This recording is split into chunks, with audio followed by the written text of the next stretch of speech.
अन्य महानुभाव अलग अलग स्थानों पर वीडियो कॉन्फ्रेंस से जुड़े हुए सभी महानुभाव और असम के मेरे प्यारे भाइयों और बहनों, मां कामाख्यार ये पवित्रो भूमिर पौरा ओहोमोर होमो भाटनी भोगनोई लोई मोर प्रणाम।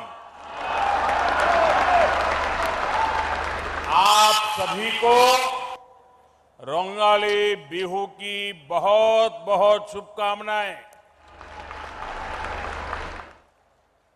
इस पावन अवसर पर असम के नॉर्थ ईस्ट के हेल्थ इंफ्रास्ट्रक्चर को आज एक नई ताकत मिली है। आज नॉर्थ ईस्ट को अपना पहला एम्स मिला है और असम को 3 नए मेडिकल कॉलेज मिले हैं। आईआईटी गुवाहाटी के साथ मिलकर आधुनिक रिसर्च के लिए 500 बेड वाले सुपर स्पेशलिटी अस्पताल का भी शिलान्यास हुआ है और असम के लाखों लाख साथियों तक आयुष्मान कार्ड पहुंचाने का काम मिशन मोड पे शुरू हुआ है।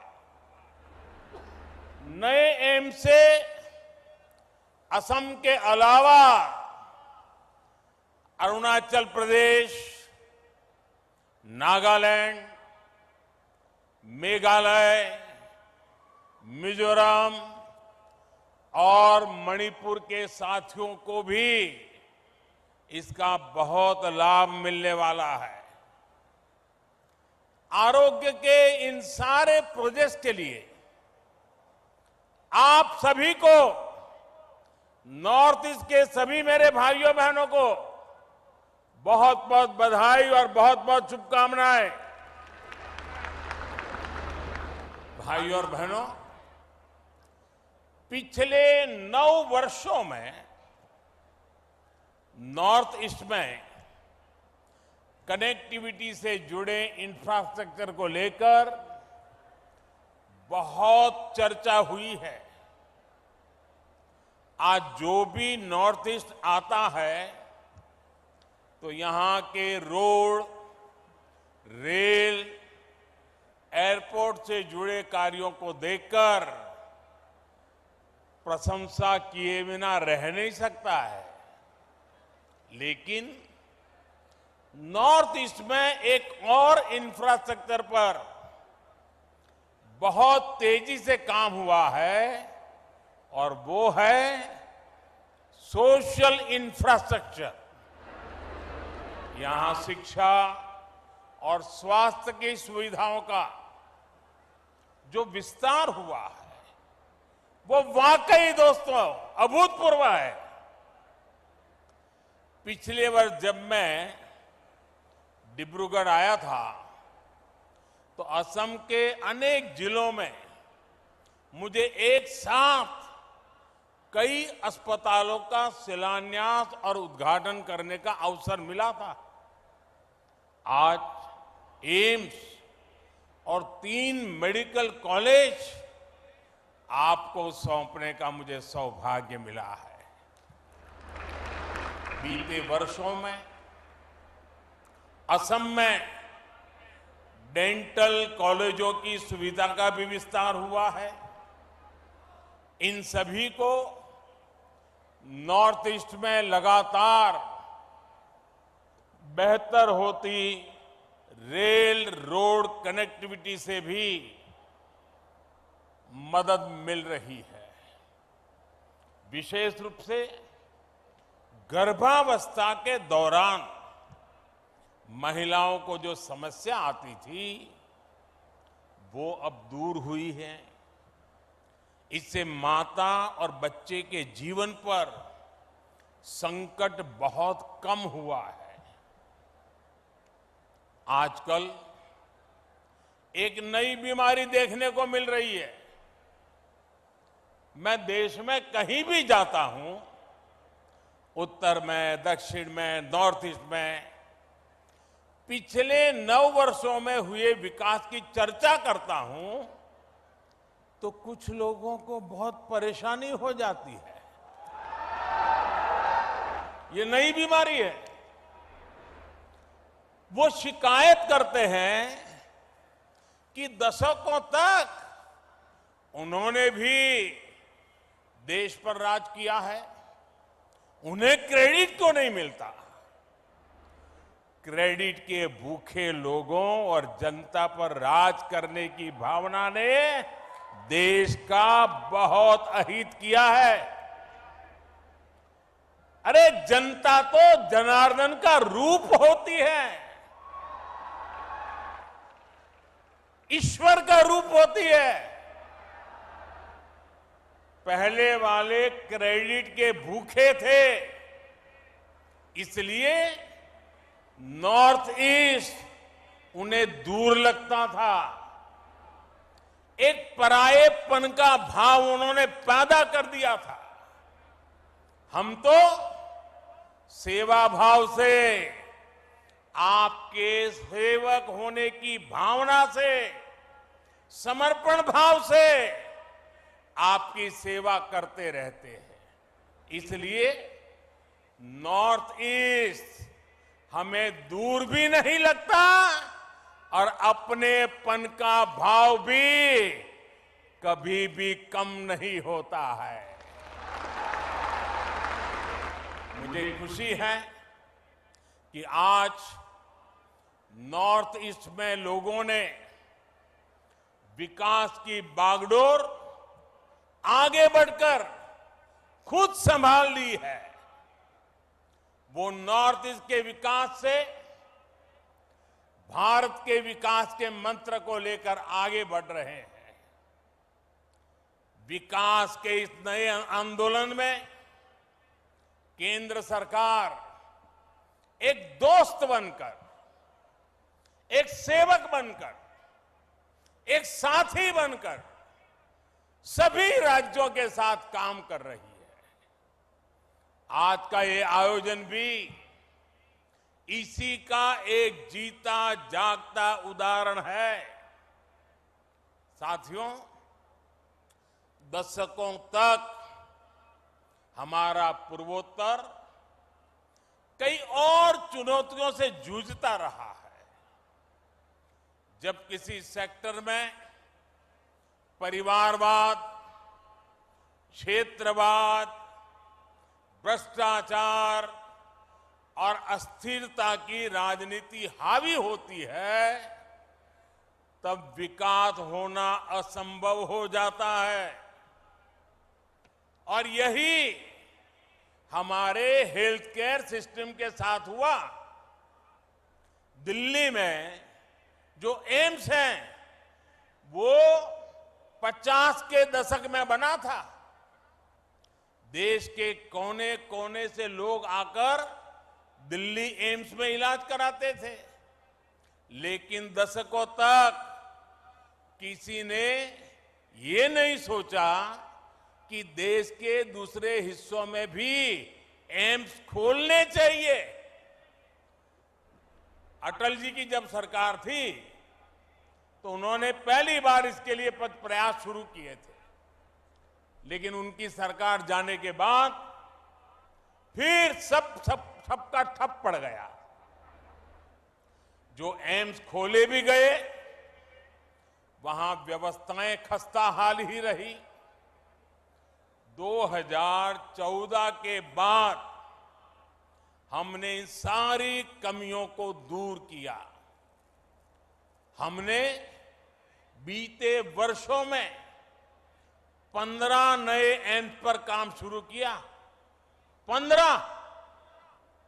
इनमें से अधिकतर में इलाज और पढ़ाई दोनों सुविधा शुरू हो चुकी है। एम्स गुवाहाटी भी इस बात का उदाहरण है कि हमारी सरकार जो संकल्प लेती है उसे सिद्ध करके भी दिखाती है। ये असम की जनता का प्यार है जो मुझे बार बार यहां खींच के ले आता है।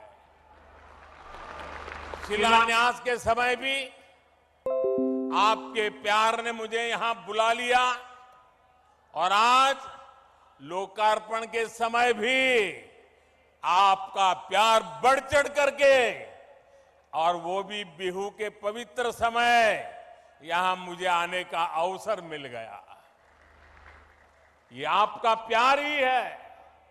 साथियों, पहले की सरकारों की नीतियों की वजह से हमारे यहां डॉक्टरों और दूसरे मेडिकल प्रोफेशनल की बहुत कमी रही है।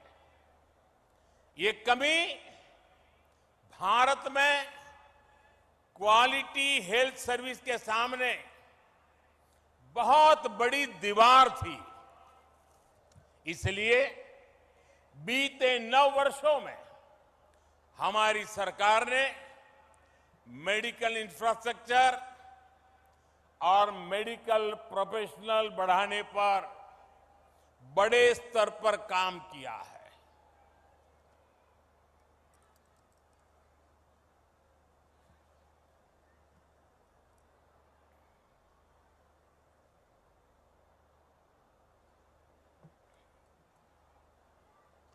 दो 2014 से पहले 10 सालों में करीब 150 मेडिकल कॉलेज बने थे। पिछले 9 वर्षों में हमारी सरकार में करीब 300 नए मेडिकल कॉलेज बने। पिछले 9 वर्षों में देश में एमबीबीएस सीटें भी 2 गुनी बढ़कर 1 लाख से अधिक हो चुकी है। पिछले 9 वर्षों में देश में मेडिकल की पीजी सीटों में भी 110% की बढ़ोतरी हुई है। हमने मेडिकल शिक्षा के विस्तार के लिए नेशनल मेडिकल कमीशन की स्थापना की है। पिछड़े परिवारों को, बैकवर्ड फैमिलीज के बच्चे डॉक्टर बन सके, इसके लिए हमने आरक्षण की सुविधा का भी विस्तार किया है। दूर दराज वाले क्षेत्रों के बच्चे भी डॉक्टर बन सके, इसलिए हमने पहली बार भारतीय भाषाओं में मेडिकल की पढ़ाई का विकल्प दिया है। इस वर्ष के बजट में 150 से अधिक नर्सिंग कॉलेज खोलने का ऐलान भी किया गया है। अगर मैं नॉर्थ ईस्ट की बात करूं तो यहां भी बीते 9 वर्षों में मेडिकल कॉलेज की संख्या 2 गुने से अधिक हो चुकी है। अभी अनेक मेडिकल कॉलेजों पर काम चल रहा है। कई नए मेडिकल कॉलेज यहां बनने जा रहे हैं। बीते 9 वर्षों में नॉर्थ ईस्ट में मेडिकल की सीटों की संख्या भी बढ़कर के पहले के मुकाबले 2 गुनी हो चुकी है। भाइयों और बहनों, आज भारत में हेल्थ सेक्टर में इतना काम इसलिए हो रहा है क्योंकि आप सभी देशवासियों ने 2014 में एक स्थिर और मजबूत सरकार बनाई। भाजपा की सरकारों में नीति, नियत और निष्ठा किसी स्वार्थ से नहीं बल्कि राष्ट्र प्रथम, देशवासी प्रथम, इसी भावना से हमारी नीतियां तय होती है। इसलिए हमने वोट बैंक के बजाय देश की जनता की मुश्किलों को कम करने पर फोकस किया। हमने लक्ष्य बनाया कि हमारी बहनों को इलाज के लिए दूर ना जाना पड़े। हमने तय किया कि किसी गरीब को पैसे के अभाव में अपना इलाज न टालना पड़े। हमने प्रयास किया कि हमारे गरीब परिवारों को भी घर के पास ही बेहतर इलाज मिले।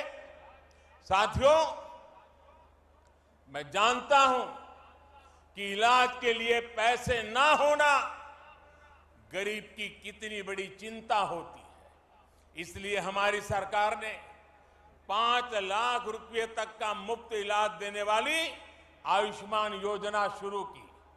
मैं जानता हूं कि महंगी दवाइयों से गरीब और मध्यम वर्ग कितना परेशान होता है, इसलिए हमारी सरकार ने 9,000 से ज्यादा जन औषधि केंद्र खोले।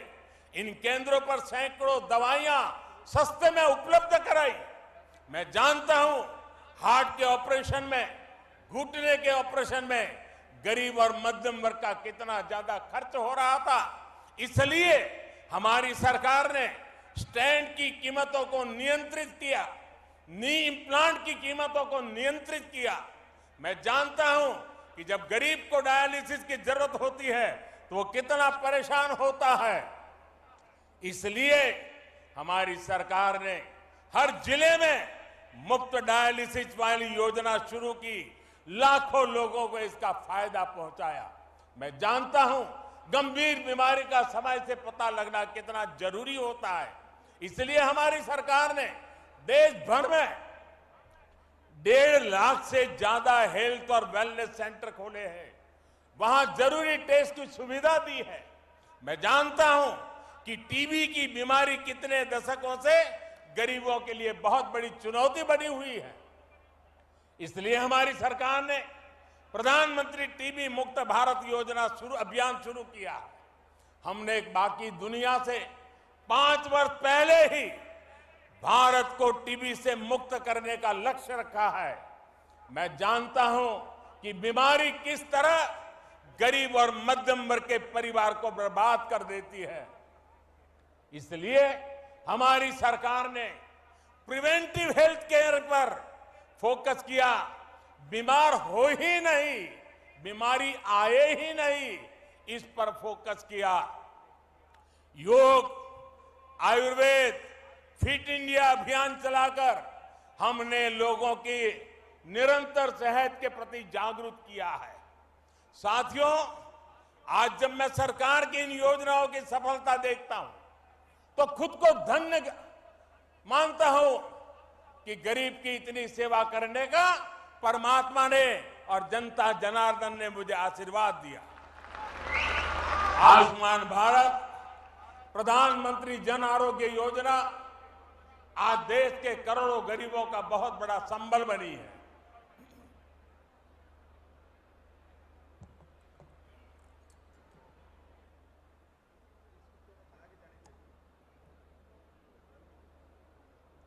बीते वर्षों में आयुष्मान भारत योजना ने गरीबों के 80,000 करोड़ रुपए खर्च होने से बचाए हैं। जन औषधि केंद्रों की वजह से गरीब और मध्यम वर्ग के 20,000 करोड़ रुपए खर्च होने से बचे हैं। स्टेंट और नी इम्प्लांट की कीमत कम होने से गरीब और मध्यम वर्ग के हर साल 13,000 करोड़ रुपए बच रहे हैं। मुफ्त डायलिसिस की सुविधा से भी किडनी के गरीब मरीजों के 500 करोड़ रुपए से ज्यादा खर्च होने से बचे हैं। आज यहां असम के करीब 1 करोड़ से भी ज्यादा नागरिकों को आयुष्मान भारत कार्ड देने का अभियान भी शुरू हुआ है। इस अभियान से असम के लोगों को बहुत बड़ी मदद मिलने वाली है, उनके पैसे बचने वाले हैं। साथियों, मैं अक्सर देश के कोने कोने में हमारी सरकार की योजनाओं के लाभार्थियों से मुलाकात करता रहता हूं। इसमें बहुत बड़ी संख्या में हमारी माताएं, बहनें, हमारे देश की बेटियां, हमारी महिलाएं शामिल होती हैं। वो मुझे बताती है कि पहले इसकी सरकारों में और अब भाजपा सरकार के समय में स्वास्थ्य सुविधाओं में कितना बड़ा फर्क आया है। आप और हम ये जानते हैं कि जब स्वास्थ्य की बात होती है, इलाज की बात होती है, तो हमारे यहां महिलाएं अक्सर पीछे रह जाती हैं। हमारी माताओं बहनों को खुद को लगता है कि क्यों अपने इलाज पर घर का पैसा खर्च करवाएं, क्यों अपनी वजह से दूसरों को इतनी तकलीफ दें। संसाधनों की कमी की वजह से आर्थिक तंगी की वजह से जिन हालातों में देश की करोड़ों महिलाएं रह रही थी, उसमें उनका स्वास्थ्य ही सबसे ज्यादा प्रभावित था। भाजपा के नेतृत्व वाली हमारी सरकार ने जो योजनाएं शुरू की, उसका बहुत बड़ा लाभ हमारी माताओं, बहनों को, महिलाओं की सेहत को हुआ है। स्वच्छ भारत अभियान के तहत बने करोड़ों शौचालय ने महिलाओं को बहुत सारी बीमारियों से बचाया है। उज्ज्वला योजना के तहत मिले गैस, उस गैस कनेक्शन से महिलाओं को जानलेवा धुएं से मुक्ति दिलाई है। जल जीवन मिशन के तहत हर घर जल आने से करोड़ों महिलाओं का पानी से होने वाली बीमारियों से बचाव हुआ है। मिशन इंद्रधनुष ने करोड़ों महिलाओं का मुफ्त टीकाकरण करके उन्हें गंभीर बीमारी से बचाया है।